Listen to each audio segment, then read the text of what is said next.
Hey everybody, it's Brett, and I'm back again. And if you haven't noticed already, we changed the name of the channel. And now it's called Just Get a Laugh. And, well, I guess the name explains itself. Just get a laugh. There's no reason to be all butthurt over stupid sayings, stupid words, anything like that. That's all it is. Remember being told that when we were kids? It's just a word. What did it really do to you? Nothing. So here we are, and all I got to say is let's just get a laugh together. All right, here's George Carlin. I know, weird subject about rape. It's George Carlin. Come on, you know him. He hits everything that's controversial. So, on that note, let's just get a laugh. Let's see what he's got to say. Oh, some people don't like you to talk like that.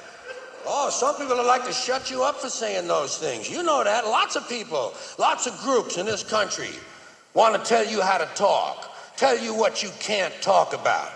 Well, sometimes they'll say, well, you can talk about something, but you can't joke about it. Say you can't joke about something because it's not funny. Comedians run into that shit all the time. Like rape. They'll say, you can't joke about rape. Rape's not funny. I say, fuck you. I think it's hilarious. How do you like that? I can prove to you that rape is funny. Picture Porky Pig raping Elmer Fudd. Oh, God. He had to go there, huh? Wow. Okay. We see where this is going. See, hey, why do you think they call him Porky, huh? I know what you're going to say. Elmer was asking for it.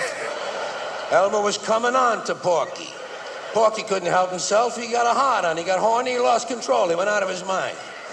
A lot of men talk like that. A lot of men think that way. They think it's the woman's fault. They like to blame the rape on the woman. Say, hey, she had it coming. She was wearing a short skirt. These guys think women ought to go to prison for being cock teasers. Don't seem fair to me. Don't seem right. But you can joke about it. I believe you can joke about anything. Mm-hmm. It all depends on how you construct the joke. Yeah. What the exaggeration is. What the exaggeration is. Yep. Because every joke needs one exaggeration. Every joke needs one thing to be way out of proportion. Give you an example. You ever see a news story like this in the paper? Every now and then you run into a story that says some guy broke into a house, stole a lot of things, and while he was in there, he raped an 81-year-old woman. And I'm thinking to myself, why? What the fuck kind of a social life does this guy have? I want to say, why did you do that? Well, she was coming on to me. We were dancing and I got horny. Hey, she was asking for it. She had on a tight bathrobe. I say, Jesus Christ, be a little fucking selective next time, will you? Now, speaking of rape, you know what I wonder? I wonder, is there more rape at the equator or the North Pole? These are the kind of things I think about when I'm sitting home alone and the power goes out.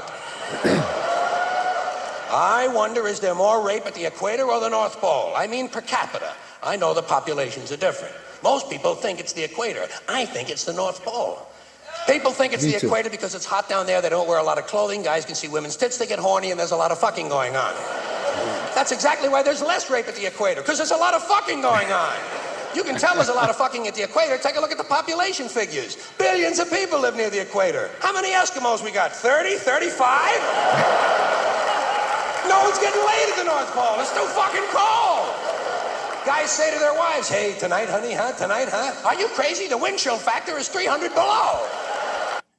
Her vagina's probably frozen shut. Just saying, putting it out there. That you know, I can't help myself. And anyways, I don't know if I could even get a hard on 30 below. I think the thing would just shrivel up. These guys are deprived, they're horny, they're pent up. Every now and then, they bust out, they gotta rape somebody. Now, the biggest problem an Eskimo rapist has trying to get wet leather leggings off a woman who's kicking. Did you ever try to get leather pants off of someone who doesn't want to take them off? You would lose your heart on in the process. Up at the North Pole, your dick would shrivel up like a stack of dimes.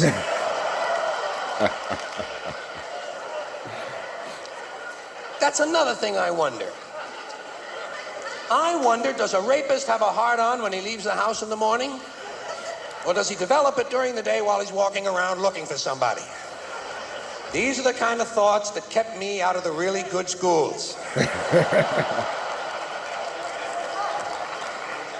Now I probably got the feminists all pissed off at me because I'm joking about rape. Feminists want to control your language. Feminists want to tell you how to talk. And they're not alone.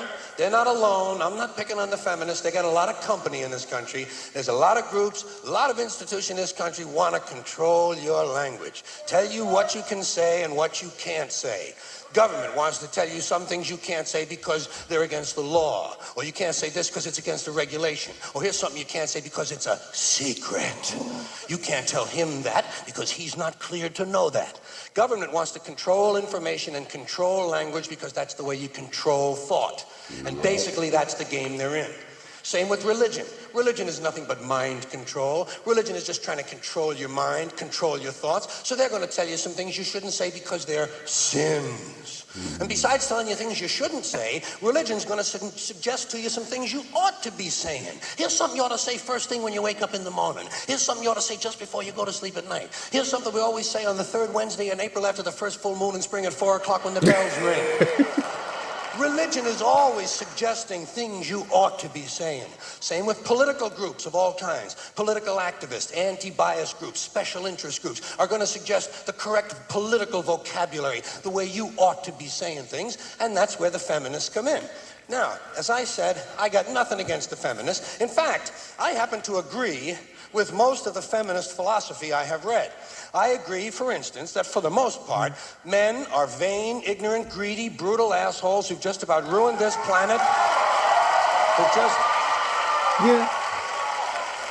Who've just about ruined this planet because they're afraid someone might have a bigger dick out there somewhere. Men are basically insecure about the size of their dicks, and so they go to war over it. You don't have to be a political scientist or a history major to see the bigger dick foreign policy theory at work. It goes something like this. What? They have bigger dicks? Bomb them. And of course, the bombs and the bullets and the rockets are all shaped like dicks. I don't understand that part of it, but it is part of the equation. So I agree with that abstract, that males have pushed a technology that just about has this planet in a stranglehold. Mother Earth, raped again. Guess who? Hey, she was asking for it. I also happen to like it when feminists attack these fat-ass housewives who think there's nothing more to life than sitting home on the telephone, drinking coffee, watching TV, and pumping out a baby every 9 months.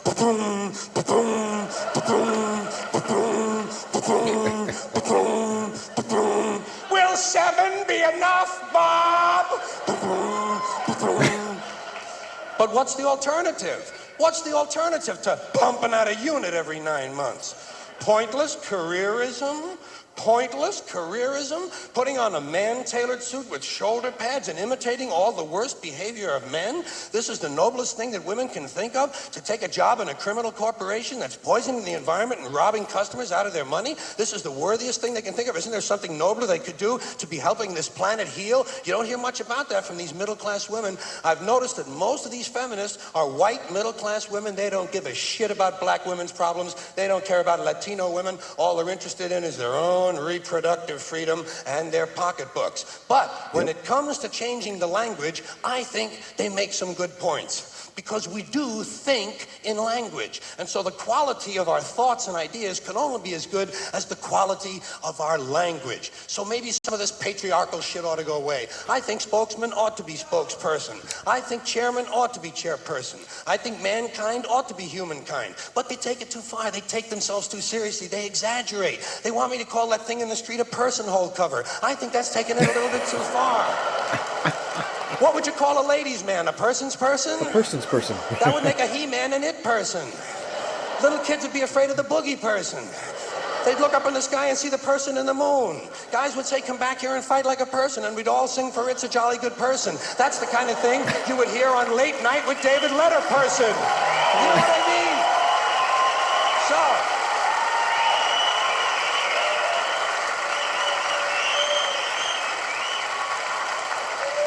So I think it's an exaggeration, and I like to piss off any group that takes itself a little bit too seriously. And it does not take a lot of imagination to piss off a feminist. All you got to do is run into Now headquarters or Ms. Magazine and say, hey, which one of you cute little cupcakes wants to come home and cook me a nice meal and give me a blowjob? Blowjob!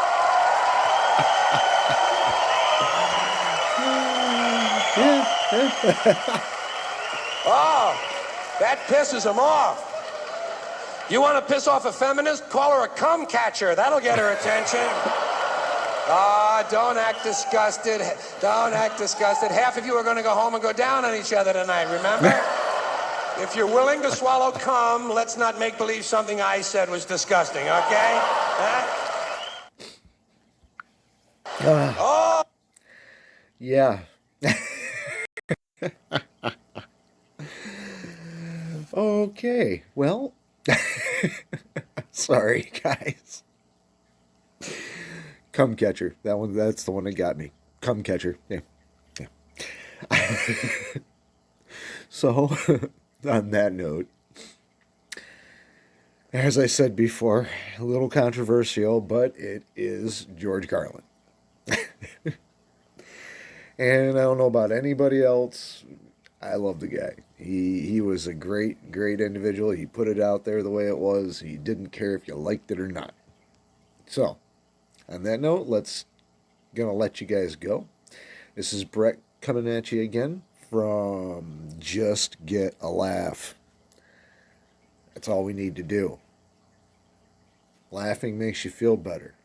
Keeps the depression away. Right now, we need it. So, I hope you enjoyed the video. If you did, please give me a thumbs down. Thumbs up. Give me a thumbs up. Subscribe. Comment down below. And if you want me to, any specific comedians or anything like that you'd like to see, let me know. And we'll get them out there for you. So everybody have a good one. We'll talk to you later.